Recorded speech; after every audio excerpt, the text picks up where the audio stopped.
So, this is going to be a controversial one tonight for sure.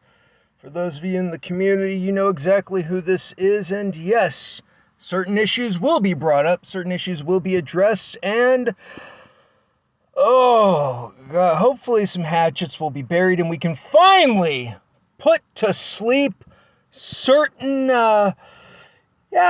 things. So strap in, because this one's about to get fiery. It's the hot seat.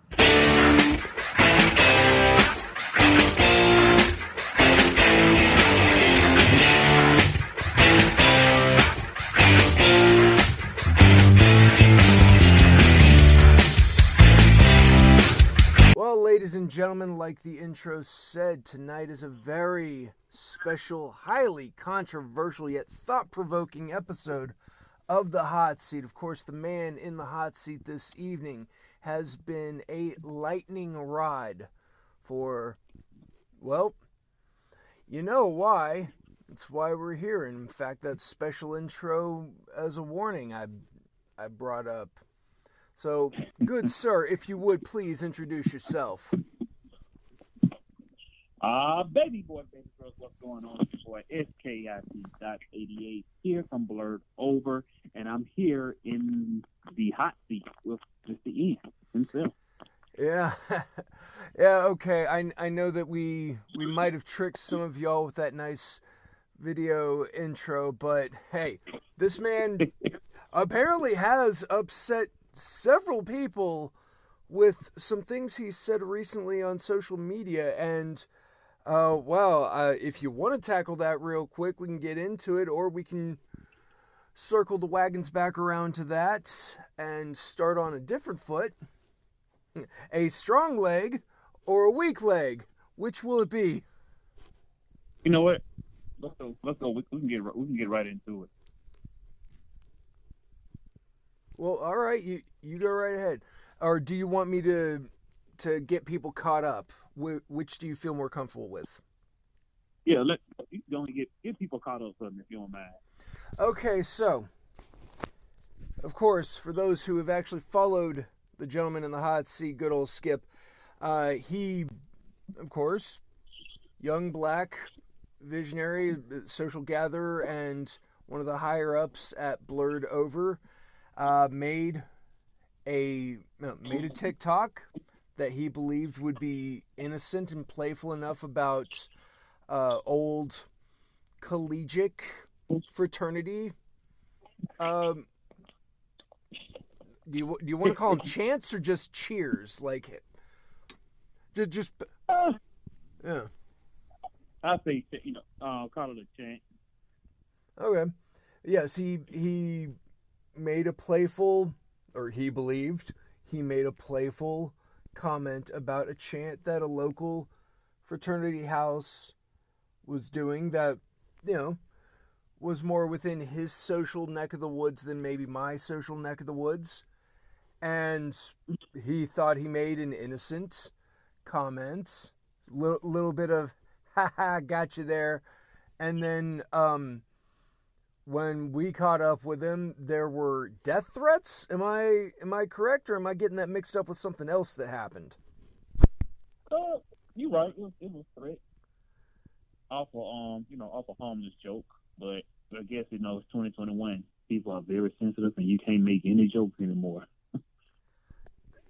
I think it's more along the lines of we're not sure what's gonna piss people off, because I mean, Five Nights at Freddy's is back in social media, and people are getting uppity about that, and we're talking like 40-year-old virgins are going after YouTube presenters and critics who are paid to critique the content of the media.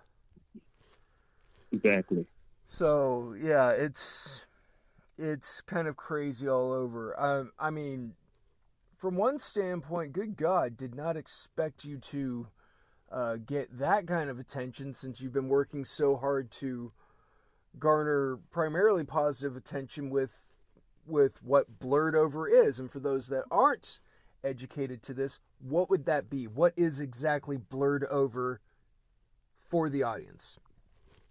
Blurred Over is a LLC nonprofit organization that I have started in Birmingham, Alabama, on September the 19th, 2019. And the reason Blurred Over was started was to make a safe haven and to make a space for African Americans, Black people, or people of color that loves everything about nerddom, from video games, cosplay, manga, superheroes, comic books, etc. And I just made this space haven for that, just to have people to come out, be themselves, and not worry what the world thinks of them or how the world perceives them. And within, what was it, 4 months, 5 months, it went from just when I first discovered you a couple hundred strong to about 3,000. Was that correct? Do I have the numbers right? Yeah, that's right. And it's crazy how it took off because honestly, I thought nobody would, support or take off with the idea of what I'm doing. Honestly, that it was shocking just to see that how it grew from 100 to 3,000 just like that. I was like, wow, y'all really supporting this poor country Bama from Birmingham, Alabama like this? It's just amazing, a blessing, really. Yeah, I mean, congrats for a bunch of us. We'd just be happy with 50 people just paying attention to what we're doing. Y'all can get that because what y'all doing is awesome. We're all trying on all ends, right? But yeah, but also from what I've seen, y'all are tackling another head scratching thing of just, dare I say, racial cosplay. What you can and cannot cosplay, which I don't understand to some extent. Like, don't get me wrong, if I was to cosplay Steel, I probably shouldn't do it with an open mask and blackface, obviously, because yeah, wrong, but if I was to cosplay him in the full armor, closed mask and everything, I mean, that would be acceptable, right?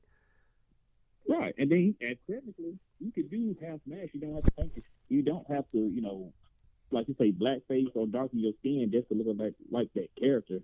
And we're not saying this is wrong because blackface is something that symbolized back in the racial days because that's how they perceive us African Americans, like having dark skin, big red lips, always eating watermelon and chicken, and that's kind of like a stereotype in our culture.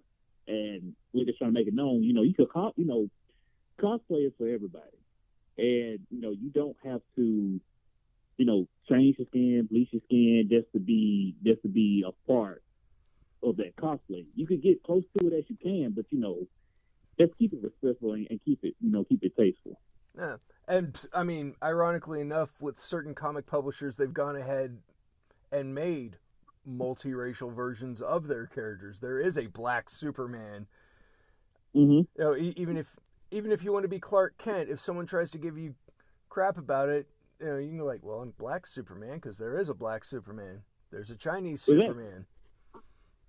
Now there's a bi Superman, and people are freaking out about that for some stupid reason. I mean, technically he's existed for years through fan fiction, but this is Superman's son. This is John L, not Clark Kent or Kal-El. So people can calm down about that. Although I would love to see a Rasta Superman. Yeah, I would love to see that too. Either that or like full on like Inigo Montoya, the Kryptonian. Inigo Kryptonian, there you go. Mm-hmm. They go after Brainiac for the bottle city of Condor. You captured my people, prepare to die. And there it is. Got to see it too, my boy. But yeah, unfortunately, a lot of your fellow cosplayers have been harassed because they've decided to do quote-unquote non-black cosplay and not be complete about it, which, once again, why are we freaking out about it so much? It's I come to realize people actually think, once black people become a part of something, and they feel like they trying to take it and make it their own. Which this fandom, this nerddom, is for everybody, and we're not trying to take over or claim it like it's ours. All we just asking this to see us as a human, show us respect, and they'll put color with everything. That's all we ask. Just respect, just as much you get love from your cosplay. Just show us the same love in return. I agree with that. Hell, if you knew more about Batman than I did and you wanted to write a story, you go right the fuck ahead, my friend. Pardon the language, but I mean, it's probably going to be one of those episodes. I mean, yeah, seriously, if you know more about the character and you happen to be a different tone than me, fine. Exactly. I mean, if I happen to know more about the Themysciran lore than a young promising woman does, I'm not gonna want to take all the credit, but at least let me write the story. Exactly. There you go. If there is some Filipino trans kid who is better with all of Spider-Man than me and an entire team, fine. You do those stories. I will read them. Hashtag fuck Comicsgate. Let's get that out of the way too. I think you make a lot of people mad with that comment. No,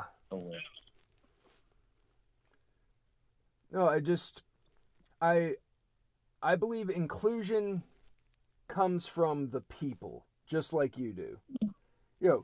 You were drawn to manga. You didn't get it put. It wasn't put to your head like a gun. You chose to come into it, right? Exactly. Like what exactly brought you in personally? What brought you in? Actually, a good friend. His name is Static Jones Cosplay. He's a part of the Blood of the Crew, and we've been going to school together since from ninth, from ninth to 12th, and kept seeing him dressing up as these, as certain characters, him cosplaying, him reading manga comics, and being himself, and that was his true self, and people didn't accept it because high school, he's weird. He's a lame. He's a nerd. But I'm looking at it like, hey, at least he's being himself. At least he's not cosplaying somebody that he's not. He's actually being himself. And what I mean by cosplaying, he's not. Like many times, when people don't understand this, we cosplay from elementary even to college. We put on this, this character that people going to like. And that was our costume. But once we take that costume off, once we go home, we are our true selves. Like, we will play video games. We will read comics at the house. We won't do this in school because we didn't want to be labeled like being a lame or a nerd. And my friend Static Jones Cosplay, we just talked, and he said, hey, man, if you want to do it, let's do it. And from then on, I just got deep into it. I got back into Cowboy Bebop, Yu Yu Hakusho, Dragon Ball Z. Well, excuse me, Dragon Ball, then Dragon Ball Z, Ronin Warrior, and it just took off from there. Oh God, Ronin Warrior takes me back. And also, you excited about the new Netflix show for Cowboy Bebop? The live action? Yeah, the live action one. I want to say yes, I am, because this actually might. I was like, you know what? They might actually get this one right. I'm not gonna be too hesitant, but I was like, they might get it right. I'm kind of excited to look forward to it. Oh, I don't know though. Jet's being played by a black guy. Uh-oh. The guy that got channels the vibe. So once again. But you already know how it's gonna go, and I'm thinking it's already emotion. Like, why is this character black? In the cartoon, this person had a very fair skin. You know what I'm saying? But well, I mean, at times he looked gray. It was like, oh wow, there's a corpse. Okay. Right. There's a cyborg corpse among them. That's cool.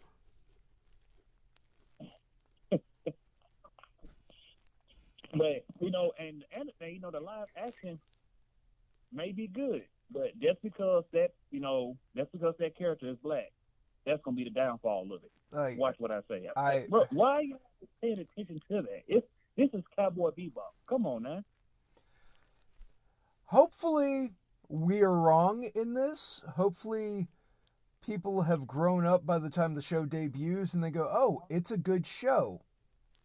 And they leave it at that. Mm-hmm. I mean, that would be nice. Just enjoy the show. Right. It would be nice, but we both know back of our minds, like, let's just wait and see. We wanna have good positive thought, but we be like, let's wait a minute and see how everybody reacts. I mean, even if it does happen, I hope that the likes outweigh the dislikes just because there's a pigmentation alteration of a character. Exactly. Like, even if someone says, Jet isn't black, like, fun fact, his name is Jet Black anyway, so... Although what would be hilarious is someone go, just because his last name's Black, why does he have to be black? Like, oh, Christ. Yep. Oh, And you know what? You already said in the comments and told us that's gonna be said when it come out. So I'm glad we getting this out the way. Yeah, let's just get it out of our system, but let's avoid the other words. I don't mind a little discord. I don't mind a little tete-a-tete back and forth, some bickering, but we don't need to use the dime store words. But we both know what's gonna happen. We both know what's gonna happen. I wish I didn't know the human animal as well as I do, and yet, yep, it'll happen. I'm sure we'll probably even play screenshot tennis back and forth. Like, hey, this week, did you see it? No, I didn't. Damn it. Yeah, but and for some people don't know what word he's talking about. It's been going around saying a lot. So, I'm gonna put it like this: I can say it, but my friends that are fair skinned cannot say that word. But we know it's gonna happen. And then there are alternates that, if they want to be really cute and creative, which I'm not even gonna suggest what they might be. Oh yeah, I already know it's coming. It's coming. But I mean, unfortunately, you've had to deal with that in various areas.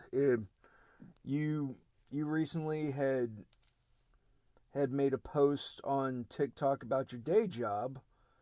May I go into detail about that, or do you feel you should? Go ahead. Well, Skip recently had posted that, aside from trying to be a community leader with Blurred Over and get that going, he is an officer of the law in Birmingham, which definitely upset a massive group of people, and he had to make a response TikTok to that, showing how literally it is draining him.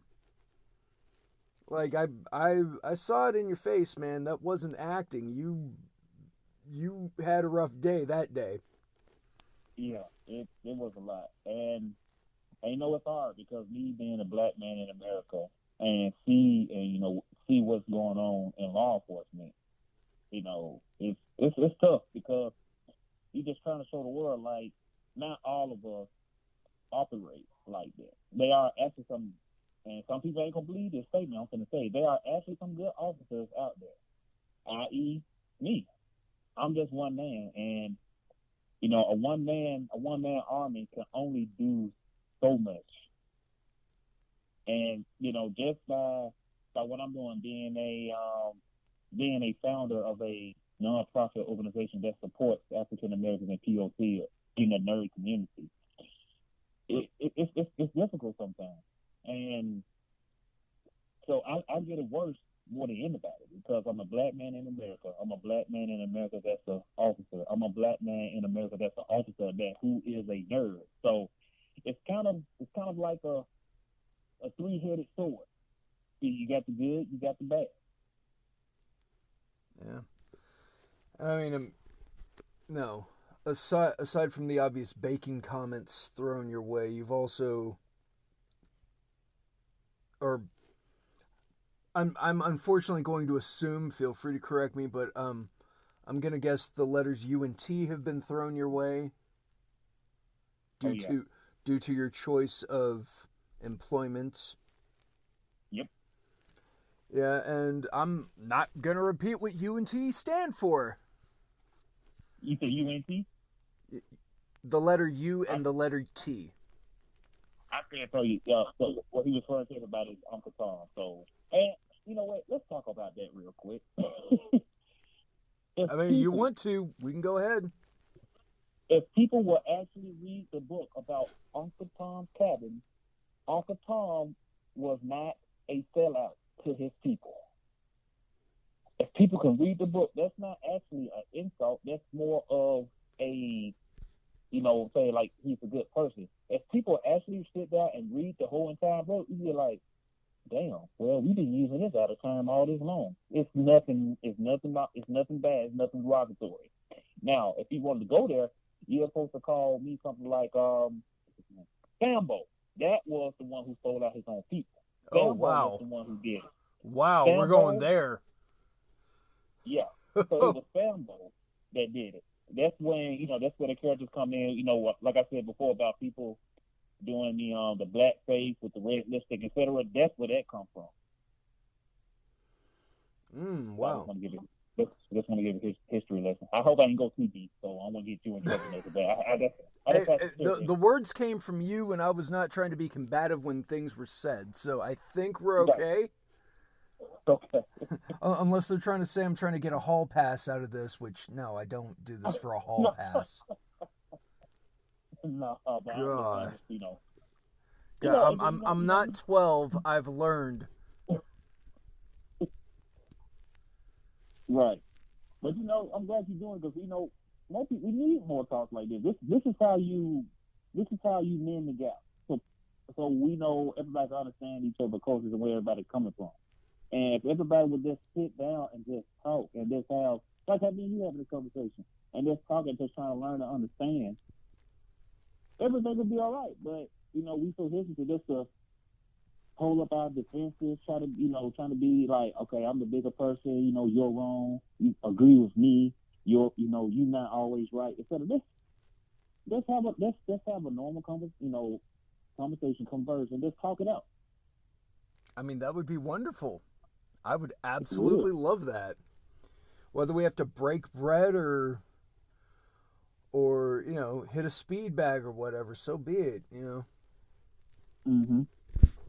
I mean, the whole reason why comics began going in the direction they were was to unify, even if it was in a subtle, nuanced sort of way. I mean, the reason why Stan Lee and Jack Kirby helped create Black Panther wasn't to look cool or anything. Like, it was social commentary. There you go. I mean, it was fantastical, but they were trying to say, hey, look, the black guy isn't bad, and he's noble and can be a lead character without being exploitative. Exactly.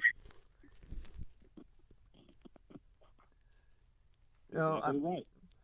And for a while it seemed like they were heading in the right direction in both camps, both major camps. It looked like they were going that way. It just, for some reason, they thought, if the guy's black, you should let the people know he's black, so he's Black Lightning. Yep. Which I liked it in Super Friends when he was just called Vulcan. Like, okay, cool. Yeah. It's funny that the kitty version is a little more progressive than the original comic version. Although why he chose not to wear pants still confuses me.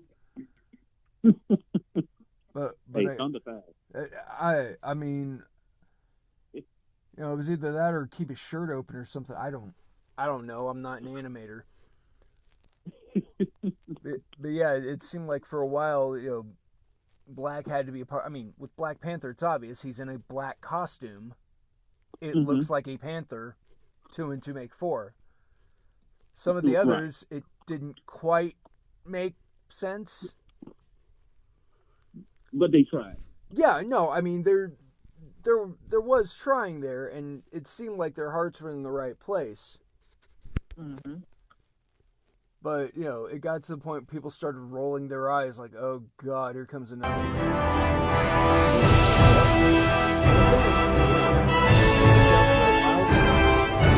Which was, an all black majority group.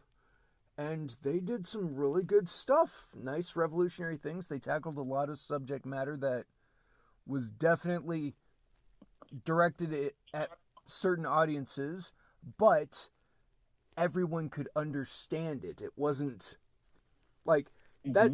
Like Static did not go over my head. Like, I got it. Okay. I'm sure it didn't affect me the way it affected you, but I saw why this was being an issue. Police profiling. Okay, I began to understand a little more. What gang tensions? Why it exists in certain areas? How they convince others to see their side as opposed to, walking a different path. I began to understand it a little more. It wasn't heavy-handed. Although I was surprised when certain lingo got dropped in the first issue of Icon and Rocket. Oh, yeah. When she just drops that hard R in front of him and he just, young lady. I got too many foes. Yeah, this is what we're doing. Okay. Go ahead and let me in. It was like, so we're just walking in the front door with that one. Okay. Yeah. They didn't put any squiggles on that word at all. Oh no. Not. And then other groups came around and they began to tackle those issues in their own unique way, like how Quantum and Woody just changed the word to I think it was snickerdoodle. Yep. But they intentionally did a goofy word. I can't remember if it was snickerdoodle or something else, but they intentionally put a goofy word for that. However, when they began to tackle other stuff, they made sure those words were in there, and then they'd say, "Okay, kids, for this issue, this word that starts with this letter will be this word." So then it made things really interesting. Very, very interesting. But to see the resurgence of Milestone makes me think that there's a huge possibility that we're going to have a nice upswing. Because there's a bunch of young black creators out there that are like going it alone. And I mean, more power to them. But with this happening, maybe they can be seen a little easier. Yeah, hopefully. As much as some people are going to say, "Oh, they're just pandering," it's like, no, if they were doing that, they'd be really safe about it. And these guys don't look like they're being safe, like they're tackling issues. I mean, as much as there were hiccups here and there with certain characters, like completely rebooting Cyborg's origin to where his dad didn't rebuild him from the ground up. And he just used a mother box to rebuild his son. I'm like, they did Doc Stone dirty that way. Like that man used 1970s technology to rebuild his son. And now it's just, I used alien technology to rebuild my kid. And even then, it's not like he tested to make sure it worked with his physiology or anything. He just put the box next to the kid and prayed. At least in the original story, he's making sure he's not poisoning his son. He's making sure that the muscles are compatible with the alloy that he has concocted. He, every day that poor kid is on life support and he's working himself into exhaustion. Trying his best. Yep. And became a great tragic side character with this love-hate relationship because, he blames himself for his kid even being in that situation. Vic blames himself, and then they can't get along because it's like, Dad, you're trying to make me into a puppet, which is what you always wanted. He's like, no, I wanted you to go down a better route. Yeah, you're exactly right. Yeah. All the facts are there. All the facts are there. I mean, luckily on the Doom Patrol TV show, they tackled that a little better. They did. They actually did. I'm glad you mentioned it because I just finished that whole season 3, and my God, that was nothing. Although it's still strange that they would have both a cyborg and an android on the team together. But hey, I mean, I used to read a comic called Wild Guard that had a woman that did fire and a guy that did fire and ice. Okay. So yeah, Todd Knox's first major book on his own after Young Justice. He even got public votes for which characters should be on the team and which shouldn't. Oh wow. Oh yeah. Oh, it was a great book. Great read. Read it if you can. If you can find it, absolutely dive into it. I'm ashamed. It's a shame that he wasn't able to keep the wheels on that one because it looked like it was going places. Exactly, but they really thought at the time that it wasn't going to happen, so they just tried. They're just like, this is a good try. Maybe we can resurface it one day. Yeah, I mean the story he gave us was nice and contained. So yeah, but yeah, go ahead. That's one of my picks. Go pick that up if you can find it somewhere. Absolutely read it. Mm-hmm. Like what about you? What are some book recommendations? Oh, as in comics? Yeah. Comics, literature, graphic novels, manga. What you got for us? Comics, I would definitely have to go with for me, it was the old school X-Men. The old school X-Men. Are we talking like Stan's original run, or are we talking like the 90s run, or what? Stan Lee's original. Oh, wow. Okay. Starting with a history lesson. There we go. Oh, yeah. Then we got, let's go with Spawn, because he doesn't get enough credit, which he should. Can I real quick bring up how fucking much it makes me laugh when black cosplayers and black nerds get harangued and harassed for liking certain characters, and the dipshit giving them such turmoil has like the Spawn logo in their profile pic. I was like, do you realize who you're supporting? Al Simmons was a black man. And that was before the barbecue he was involved in. Exactly. Like, it's they don't realize the irony. They don't. They can't. There's no way they can realize the irony in that.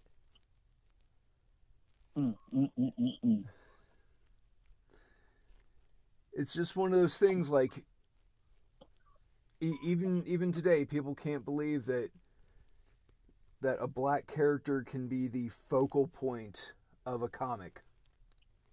Exactly. I mean, one of the more interesting X-Men runs was when Storm was the legit leader of the team, like on the front lines. She was calling the shots.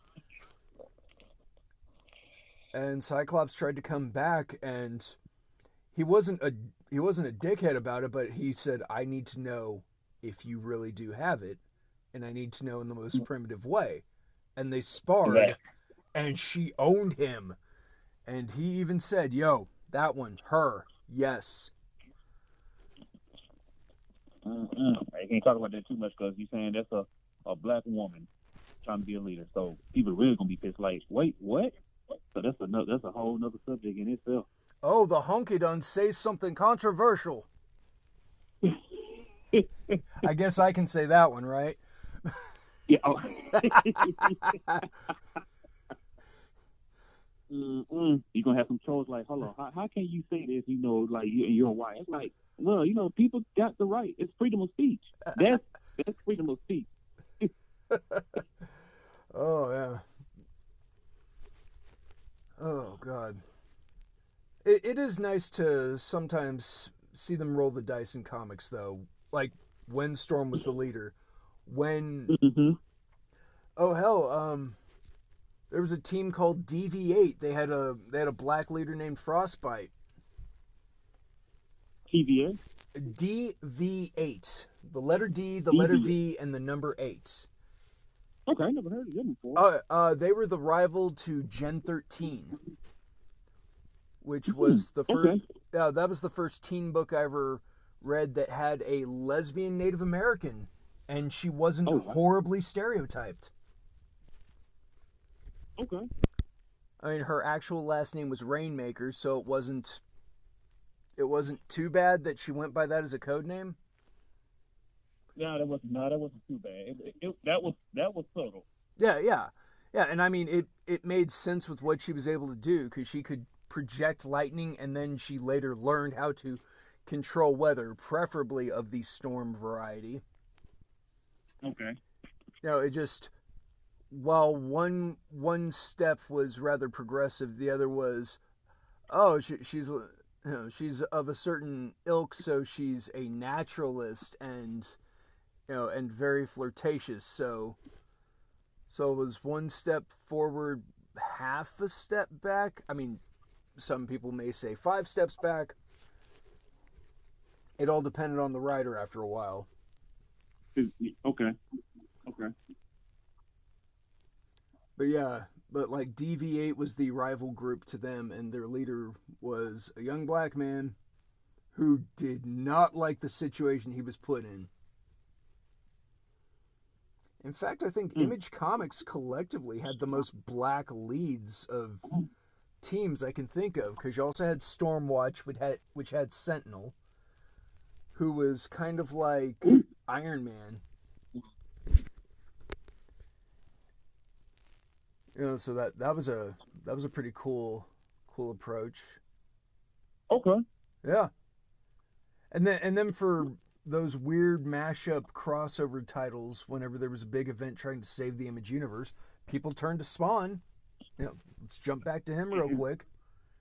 It was like, exactly. You're the military expert. What do we do? Like, well, first we don't get shot. So that let's not die. How about that be the first part?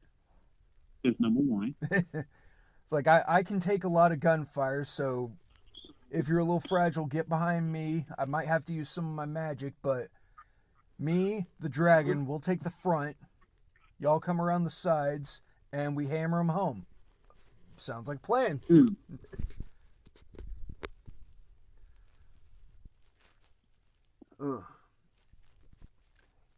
I'm learning so much today on the hot seat. This is awesome. I hope y'all enjoying it. Well, hell, I actually, when Fantastic came out, the third attempt at a Fantastic Four movie, I was intrigued when they had Johnny Storm as a black kid. I was like, okay, throw a little. Yeah, but now for me, I was like, okay, y'all trying to push it too much now, because we. Okay, so you're calling pandering. You're politely calling pandering on that. Yeah. Okay. Yeah. We all know the original Fantastic Four. We know that, and we like, okay, now some stuff's kind of like, okay, you just got to leave that where it's at. But to me, I think the new Fantastic Four, they have Michael B. Jordan as Johnny Storm. I was like, okay, y'all really stretching it. Y'all pushing it. Just keep it simple. We all know they are Caucasian. That's okay, because when Chanel was going up a real Fantastic Four, they were Caucasian, and it worked. I don't know why they can't get it right in the live action movies, but in the comic, they were awesome. But the live action, oh God. So I can tell you exactly why it's tough to do a Fantastic Four movie. First off, it's never been directly in the hands of Marvel exclusively. And secondly, they're trying to appeal to the general audience and not the Marvel audience. Because need I remind you, the Sam Raimi's trilogy of Spider-Man, even though he did everything he could to do it as a Spider-Man series, he still made it mainstream. Peter Parker never invented the web shooters. They were organic. They were biological. They were a part of him. Right. Exactly. Which, like, they went that route, but not once did they hint at the human spider coming out. Like, they never once even teased man spider. I'm like, if you're going organic with the web shooters, have those moments. Like, exactly. Like when he gets angry, have some mandibles start coming out of his mouth. Like, why not? That would have been great. Especially with Sam Raimi. Are you kidding me? The dude has a background in horror. He would have made that shit work. And he would have did it perfectly too. Like, damn, that shit was beautiful. Because you got to think, he was bit by a radioactive fucking spider. Yes. A legit spider, and they put something in him. But I think the spider was a Black Widow at that. It's some have made it just a non-denominational. Some claim it would have had to have been like a wolf spider or something large enough because of how big it looks in the panel when it bites him. Mm-hmm. So you know something like a wolf spider or a trapdoor or something like that, and then some just say it was a spider. It was just a spider. But I just remember seeing it because you know how the Black Widow has that red mark on the stomach, and I'm like, and it has the big. I think you just call it the butt area and the big butt, just like a Black Widow. So I was assuming they all was a Black Widow spider they got. Yeah, it's always been the artist's interpretation because even Stan was not specific. He just said it was a spider. And even in the movie, like, you know, that trilogy of movies, they make it there's not a specific genetic code to it because they're modified. So it's just a spider. It has the characteristics, and then that happened. Okay. So that was how they just made it easy for everyone. Like that was one nerd argument they didn't want to deal with was, no, it was clearly a brown recluse. No, it was a huntsman spider. No, it's a trap spider. Okay, you know what? Fuck it. Just say it was a spider. Yeah, exactly. It's like trying to compare a Siberian tiger to a Bengal. Like do you really want to split hairs? They're both large cats with stripes and they eat meat. Don't the other tiger do the same thing? Yeah, but you know that's Siberian. You know what? Yeah, exactly. Exactly. Good comparison. Well, and one thing that's still okay, to segue back to Michael B. Jordan as Johnny Storm, like some people did get a little upset about that, which once again don't know why. He still played the part well, like. He was the cocky daredevil, which I thought I don't care if he's played mute or a loudmouth or a nerd as long as he is the reckless daredevil, which he's supposed to be. You know, and thankfully they didn't do a huge deviation with that. Like you know, whenever the Thing shows up. Part of Ben Grimm's history is he's Jewish, but they never are heavy-handed about it. They never really make a big deal about it. He might speak a little bit of Yiddish in private with Reed. Hey, you know what?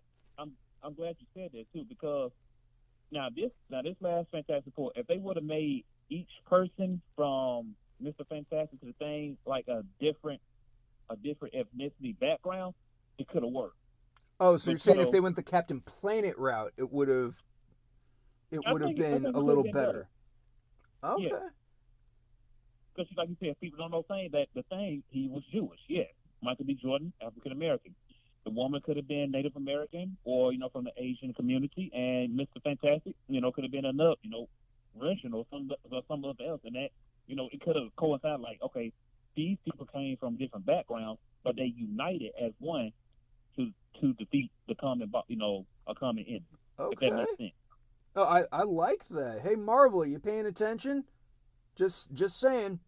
You know, and like you said, Captain Planet, they did that shit perfectly. Yeah. Oh, and another one where the black guy was the lead. Kwame from Africa was the team leader. Exactly. He was literally the rock of the group. Everyone leaned on him. He had the game plan. Exactly. And even though him and what's my guy with the fire rings? Wheeler. Wheeler, yeah, even him. They bumped heads because I think in Captain America, Captain Planet, they was trying to show that yes, Wheeler did understand, why couldn't he be the leader, but they go back and forth like you make the wrong decision, but come to find out, like the end of every episode, said if I'm lying on that, but he understood why Kami did the things he did. He said, you know what, I was wrong. I appreciate what you did. You're the leader for a reason. And it's not about a race being superior than another race. It's about, manning up, tugging your pride in, and just be a follower. Because everybody wants to be a chief, but nobody wants to be an Indian. And you got to realize. Go ahead. I'm sorry. Yeah, no. That's very true. There are many different aspects of a group that have to be pivotal. Mm-hmm. Sometimes you're the hammer, sometimes you're the nail, and sometimes you're the wood. Right. And what's so beautiful about about anime, about Disney movies? Yeah, they may be childish, y'all, and they may be corny at times, but guess what? In each one, it has a very important lesson. And to touch on that, I don't know if you've seen the what's the movie with Moses, The Prince of Egypt? No, what is it? Oh God, that takes me back. What was the movie with Moses? The cartoon movie? Was it The Prince of Egypt? Yeah, Prince of Egypt. Yeah. Yeah, and it was a song that Helga's father did. Look to yourself through heaven eyes. And he said in the other song, a thread is just a thread, but once you put it in a quilt, it comes together as a grand masterpiece for that quilt. Without that thread, that quilt would have been nothing. It's very true. It's very true indeed.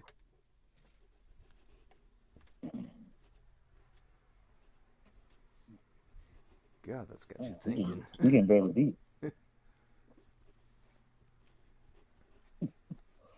And look at us, they're talking about nerds and another. Look how we're comparing all these shows to real life events. Come on now. You can't tell me you can't like anime and Disney movies off of that. Yeah, very true. But you've got to admit that a lot of this, it's not even that brand new. Like we've gone down this route before. Like, I mean, hell, back in the late '80s, early '90s, there was the show Cops, Central Organization of Police Specialists. Once again, had a black leader, multi-talented task force, tackling issues. There were a couple of pilots for the next G.I. Joe where they were thinking of maybe having a black leader, or at least have him be like the number one on the team. Mm-hmm. God, that was, oh my God, the old G.I. Joe cartoons, man. I don't care what nobody say. You used to wake up faithfully just to see who's new to the group and what kind of animal, what kind of vehicle and gun they got. It's like, bro, this is awesome. This is blowing my mind. Oh yeah, absolutely.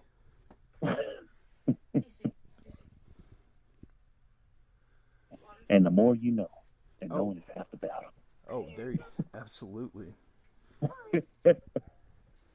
But I mean, what are some big events happening with your group right now before we completely just waste time reminiscing like a couple of old geezers?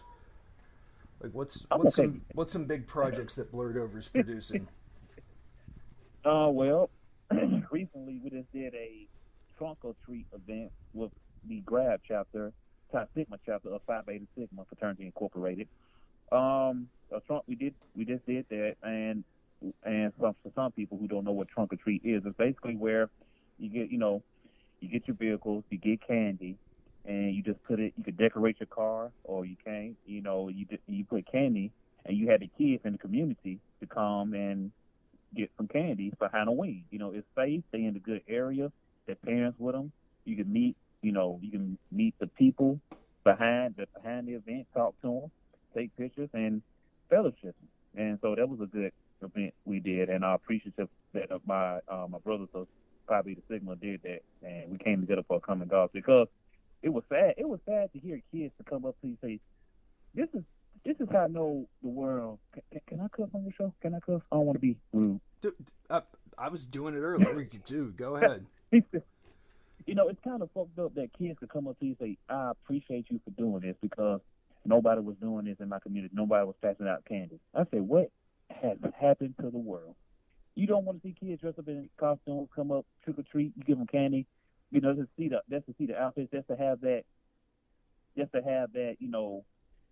that experience that you did as a kid. Now you're doing it to another generation.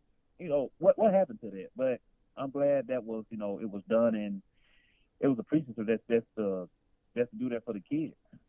And that was that. And then of course on Halloween we had a ton of candy still left over. We gave out candy apples, we gave out chips on Trunk or Treat event, and it was still some more candy and stuff left over. So on Halloween, I went out to my community to the kids out there where I grew when I was born and raised there and grew up and played as a kid. And they came and got the candy, and they told me the same thing. They had to drive around like maybe 2 or 3 communities to find people actually still doing trick or treating. I was like, damn, what has happened since we growed up as kids? Man. So I was happy to do that. And now, since Halloween is over, we are getting prepared to do our annual Christmas toy drive again. So we're going to sponsor 3 families for Christmas this year.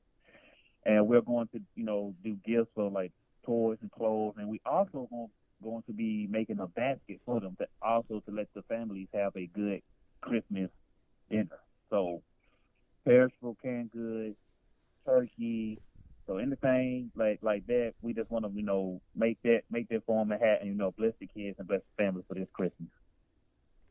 Well, excellent. I hope that goes off without a hitch. I hope it goes very well for you. And folks, if you do want to follow Skip and his crew, that would be Blurred Over on Instagram. That is BLERD over, correct? Did I get the spelling right? Yes. That is.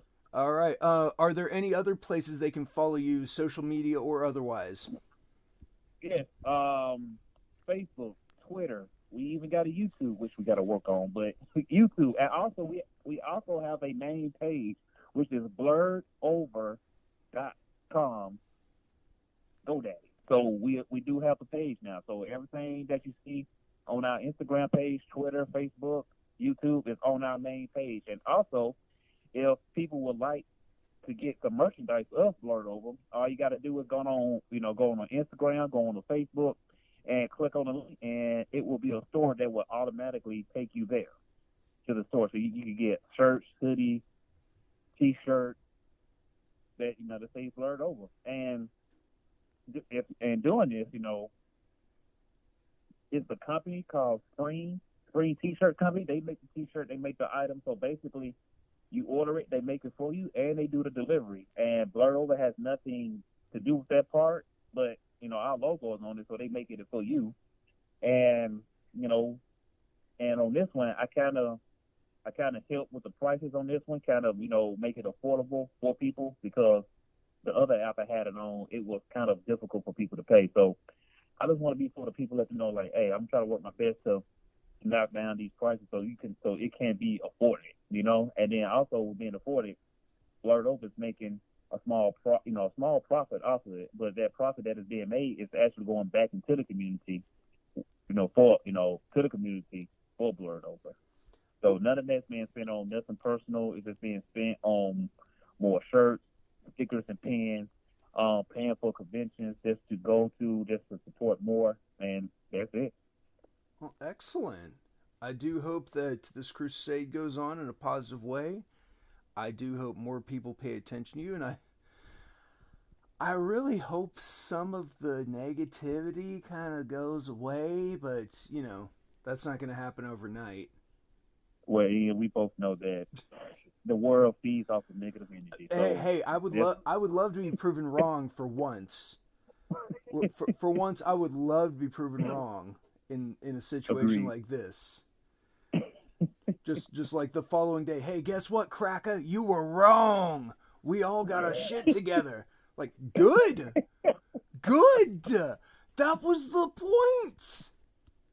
Right. We can sleep now. Because we all grown up. We don't act like kids anymore. So, yeah. God. Well, anyway, folks, thank you again for coming on another wonderful, very, very laugh riot episode of The Hot Seat. The man in the hot seat again this evening, if you would. Baby boy. I'm sorry. Where am I supposed to go? I didn't mean to cut you off. Oh, no, you were good. Baby boys, baby girls, what's going on? It's your boy SKIP.88 here from Blurred Over. And I was in the hot seat. Now I got to go sit on a block of ice just to cool it down. But I hope y'all enjoyed this episode. Y'all keep supporting our man here in the hot seat, Ian and his crew. Keep showing him love because what he's doing is a great thing. So, like I always say, support your local content creators because if it wasn't for y'all, none of this would be possible. None of this would be happening. So we got to thank y'all, the people. So thank y'all. And thank you for having me on this great show, sir. You are more than welcome. Of course, as always, we got to thank our guests. I'm Ian Torchetti. This has been The Hot Seat, and officially it is burnt out.